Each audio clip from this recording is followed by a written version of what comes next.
Hello guys, welcome back. Myself Bhanu Adhikari and today we are going to do one more important derivation. तीनों important derivation थी, याद है? तीनों मतलब दो तो कर ली, एक और करेंगे वो भी important derivation. तो बेटा आज टाइम वेस्ट नहीं करना, फटाफट से कर डालो. किसके बारे में करेंगे लोग? आज पिछली बार कौन सी करी थी? एक्सियल पॉइंट की ऐसे करी थी ना.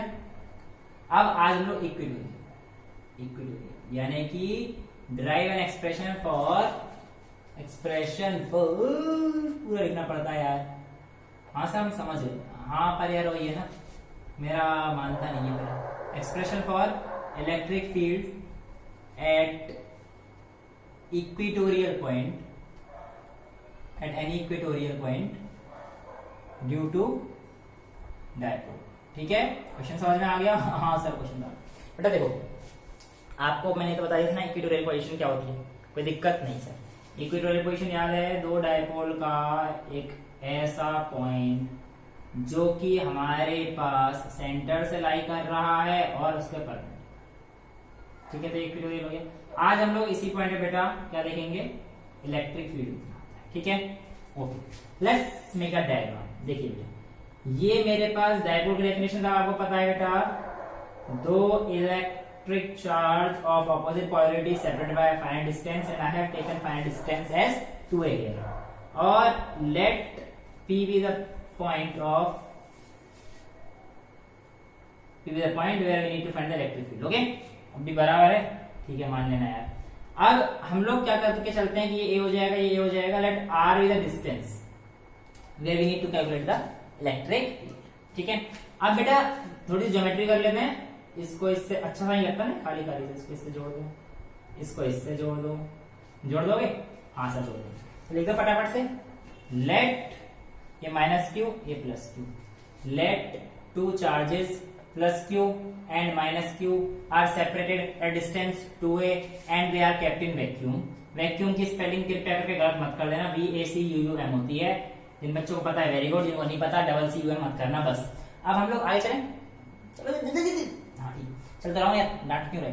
ये देखो, ये हो गया. अब हम लोगों ने इतना करने के बाद late P be the point.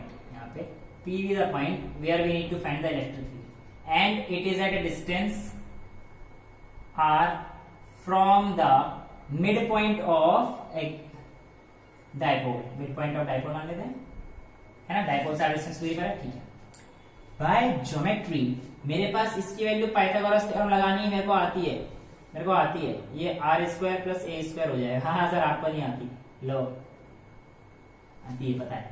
ऐसे ही हो जाएगा.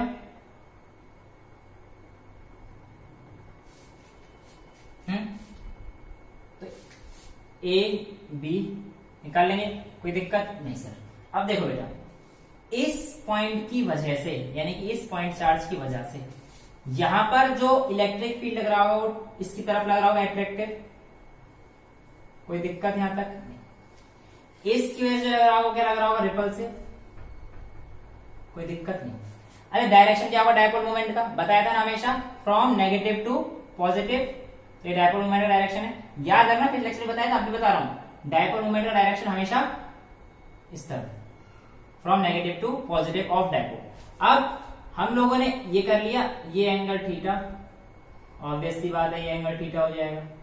अब इसका एक्सटेंशन कर देते हैं. इसका एक्सटेंशन किया यहां पर.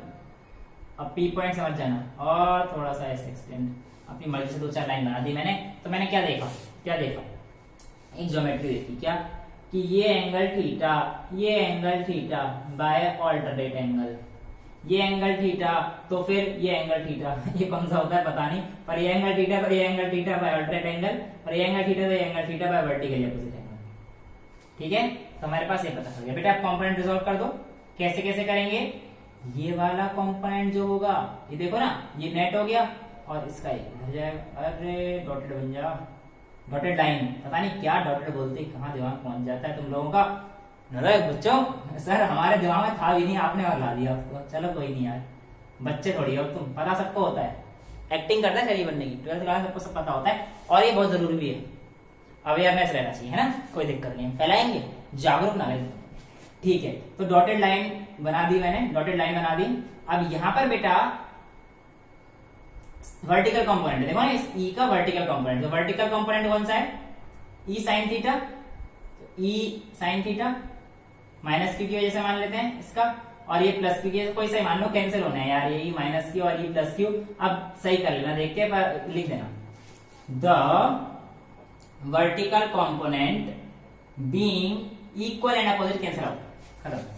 हॉरिजॉन्टल कंपोनेंट है ई cos थीटा इसी डायरेक्शन में, ई cos थीटा इसी डायरेक्शन में, दोनों का मैग्नीट्यूड इक्वल है, देखो अब की बार मैग्नीट्यूड इक्वल है, पिछली बार अपोजिट डायरेक्शन में थे, एक्सियल लाइन पे ई ऐसे आ रहे थे दोनों का ऑपोजिट, लेकिन इस बार तो ई प्लस क्यू की वजह से भी ये आएगा और ई माइनस क्यू की वजह से भी ये आएगा, तो यहाँ पर जो ई cos थीटा आएगा, यहाँ पर जो ई cos थीटा आएगा बेटा, E is equals to 2e cos theta हो जाएगा, मानते हो, जहां पर ई की वैल्यू मेरे पास ई plus Q plus E minus Q की आएगी, क्योंकि दोनों डायरेक्शन इस बार सेम है।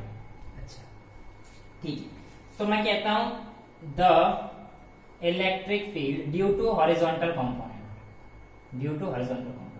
Is equals to E1 plus E2।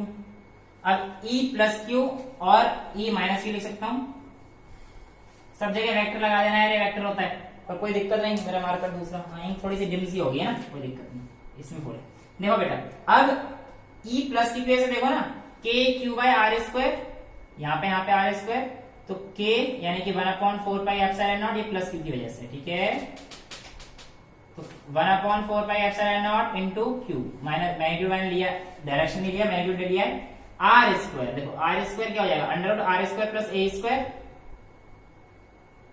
इतना ही लिख दूं, हाँ सर ये आएगा बेटा, क्योंकि ये है ना, तो आर स्क्वायर है ना, तो हटा दूंगा तो ये रूट हट जाएगा, तो ये इतना बच जाएगा, ठीक है, समझ गए ना, तो हाँ सर समझ गए, ठीक है, तो k q by r square, E plus q की वजह से ये आ गया, और सिमिलरली ई माइनस क्यू की वजह से कितना आ जाएगा, ये भी यही आएगा, के क्यू बाय प्लस, ये प्लस क्यू माइनस क्यू कोई सा ही ले लेना है, दोनों में सेम आ रही है ना, तो ए की q by 1/4 pi epsilon naught dot are square by a square, इतना टर्म समझ में आता है, ये क्या कर रखा है पता नहीं मेरे को, ये ऐसे है, ये समझ में आ गया। नेट ई क्या है, 2e cos थीटा, अब ये e प्लस क्यू और e माइनस क्यू इक्वल है, तो मैं क्या लिख सकता हूं, net Q is equals to this plus this, तो 2e cos theta is equals to 2 into E की वैल्यू दोनों में सेम है, चाहे प्लस क्यू माइनस क्यू तो कितना आ जाएगा, के क्यू, के की जगह 1/4 पाई एप्सिलॉन डाल दूं, 1/4 pi epsilon dot q by r square plus A square, इतना ठीक समझ में आ गया, तो ये तो ई की वैल्यू आ गई, ये तो मेरे पास ई की वैल्यू आ गई, ये 2 की वैल्यू आ गई, लेकिन इस cos थीटा की वैल्यू क्या करेंगे, डाल देंगे ना सर, मैं आता है आएगा, मैं आता है ए रे थीटा बेस अपॉन आई को A upon A R square plus A square आ गया, मुझे आ गया समझ, तो फटाफट से डाल दो डॉट cos थीटा, तो cos थीटा आएगा जादू 2a क्यू, ए आ जाएगा ना, cos रहेगा upon 4 pi epsilon naught are square plus A square, ये एक टर्म है, और dot are square plus A square का अंडर रूट, देखो cos theta base upon hypo, B upon H, base A था और हाइपो ये आ गया, अब आर स्क्वायर प्लस ए स्क्वायर की वैल्यू यहाँ पे 1 है, और यहाँ पे कितनी होती है बेटा 1/2, तो 1 प्लस 1/2 कितने है 3/2, तो हमारे पास नेट वैल्यू कितनी आ जाएगी 2a³ by 4 pi epsilon naught are square plus A square की पावर 3/2, इतना समझ में आता है। अब बेटा आप लोगों को पता होगा 2a³ क्या है, डायपोल मोमेंट, तो इसको हम लोगों ने क्या लिखा था p, तो हमारे पास e की वैल्यू कितनी आ जाएगी बेटा p upon 4 pi epsilon naught are square plus A square की वैल्यू 3/2, इतना समझ में आ गया, हाँ सर आ गया। इसके बाद बेटा at a distance when r is very very greater than a, तो a square can be neglected, तो a स्क्वायर नेग्लेक्ट बचे तो r स्क्वायर बच जाएगा इसे, तो r स्क्वायर की पावर 3/2 से 2 से 2 कट गया तो r की पावर 3 बच जाएगा, तो p upon 4 pi epsilon naught are square की पावर 3/2 करके दिखा देता हूँ यार, तो p upon 4 pi epsilon naught 2 से 2 कट जाएगा r³, देखो e की वैल्यू हमारे पास ये आती है, ये हमारे पास e की वैल्यू आती है। जब वेक्टर लगाएंगे तो यूनिट वेक्टर लगा देना जो कि p के इक्वल होगा, जहां पे भी देखो हाँ हाँ, कहाँ तक ढूंढूंगा मैं। ठीक है ना, यूनिट वेक्टर मेरा यहाँ पे पी वेक्टोरियल टर्म्स में। अब बेटा आगे क्या करना था हमें, सर इसको हमें देख के कुछ याद आ रहा है क्या बेटा, क्या आ रहा है, ये ई इक्वेटोरियल की वजह से। सर जो हमारे पास ई एक्सियल था ना, उसकी भी वैल्यू कुछ ऐसी आई थी। हाँ वही तो याद दिलाना है आपको। तो ई एक्सियल की वजह से आई होगी बेटा 2p upon 4 pi epsilon naught r cube. और इन दोनों से क्या पता पड़ रहा है कि ई इक्वेटोरियल 2 टाइम्स है ई एक्सियल।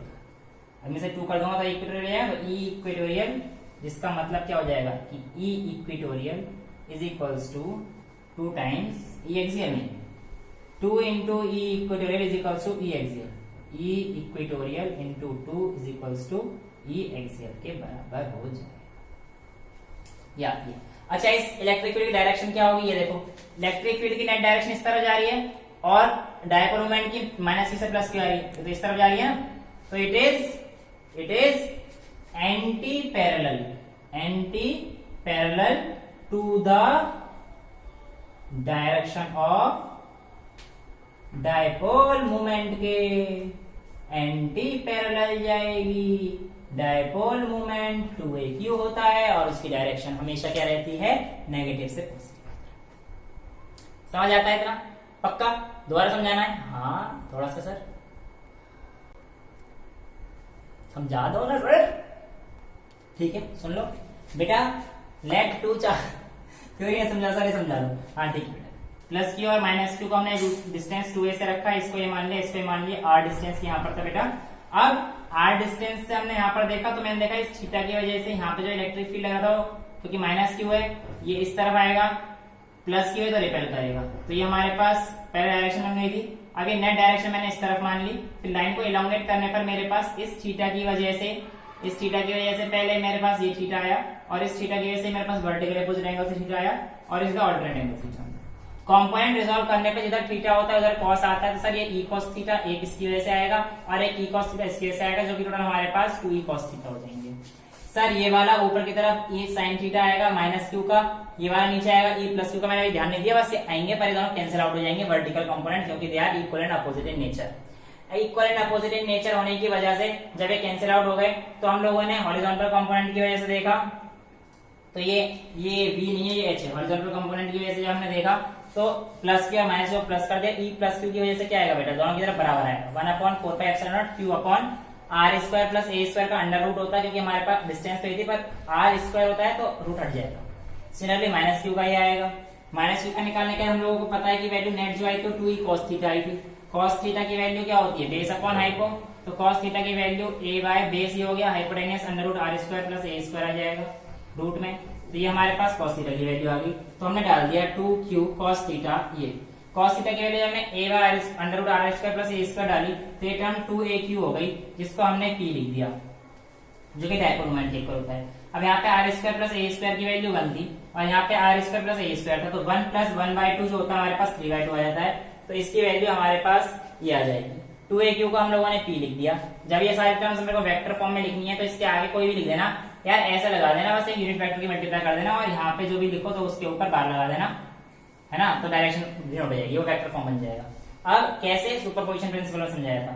अब बेटा ये हमारे पास आता है, ये वैल्यू आ गई p अपॉन ये। अच्छा जब r बहुत बड़ी होगी p से तो हम लोग a स्क्वायर को नेगलेक्ट कर सकते हैं, तो r स्क्वायर की वैल्यू 3/2 बचेगा, जिसके से 2 से 2 कैंसिल हो जाएगा और r क्यूब बच जाएगा, तो p upon 4 pi epsilon not r cube बचेगा।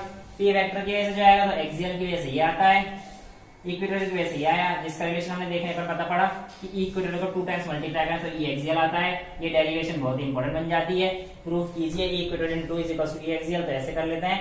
अच्छा और डायरेक्शन क्या आएगी, anti parallel to direction of dipole moment, क्यों, क्योंकि डायपोल मोमेंट का डायरेक्शन हमेशा q से प्लस q यानी कि माइनस q से प्लस q की तरफ होती है, अलोंग द एक्सिस यानी कि the line joining the centre के अलोंग रहती है। लेकिन यहाँ पे हमारे पास जो इलेक्ट्रिक फील्ड जा रही थी वो इस तरह जा रही थी, तो इसका मतलब ये दोनों आपस में एंटी पैरेलल चल रहे हैं और इस तरीके से हमारे पास बहुत इंपॉर्टेंट 3 डेरिवेशन खत्म हो जाती है। तीनों डेरिवेशन बहुत इंपॉर्टेंट है, बोर्ड में एक के आने के चांसेस बहुत ज्यादा है तीनों में से, इसलिए प्रैक्टिस बहुत ज्यादा करिए और अच्छे खासे स्कोरिंग मार्क्स में आएगा। ठीक है, I hope the lecture was pretty much clear to you, है ना। जागरूक नागरिक बनिए और एंजॉय कीजिए। Till then bye bye, take care, thank you so much.